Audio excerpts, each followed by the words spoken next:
electrons flowing over copper wires. Our molecules, the DNA, talks to each other using ultraviolet light.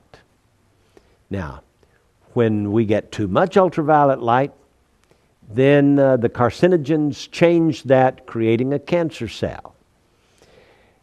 How do we solve the problem? Well, he says that we use the same ultraviolet light only at 380 nanometers in wavelength and a very small amount of light, and we can restore the damaged DNA. I don't know, but that's what he says. Now, my point is this. Jesus said, I'm the light of the world.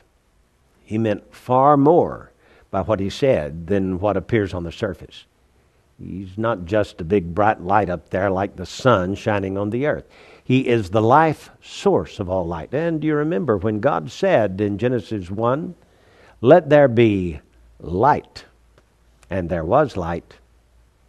That was the first thing God used in creation, and from that came life. Well, we know that God is light and in Him is no darkness at all. So throughout the Bible we learn that light has something to do with life properties, even our cells communicating with each other.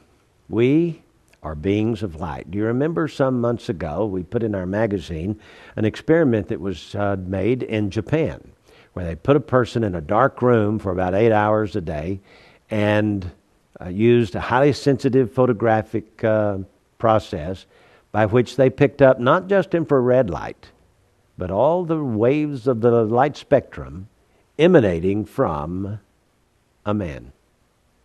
Which means humans basically are beings of light. Beings of light. We use the chemical processes. We use the electrons and what have you in our brains.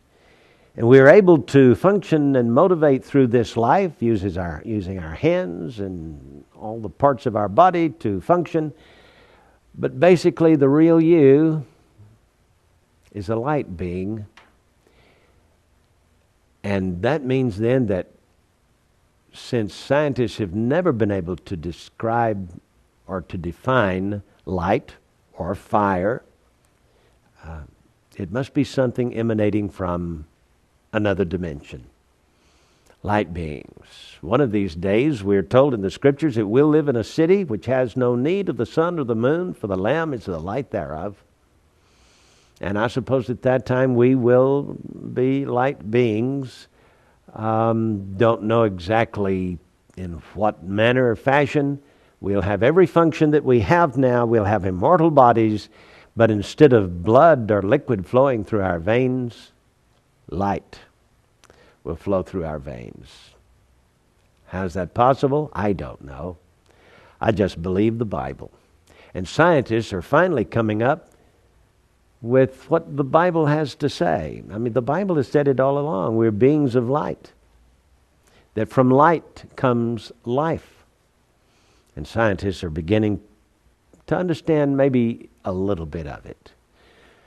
Well, I'm looking forward to that day when we'll hear the sound of the trumpet, and in a moment, in the twinkling of an eye, we'll be raptured into heaven, walking down streets paved with gold through gates of pearl to see the light. Wow. Well, I want to remind you again that we have last year's television programs available on DVD or CD. We'd like for you to call the phone number at the bottom of your screen, 1-800-475-1111, and get the 2009 edition of all of our television programs. I forget, we've already moved way beyond the 1900s, haven't we? So anyway, 48 programs on 12 discs, and video available for a gift of $100 plus shipping and handling.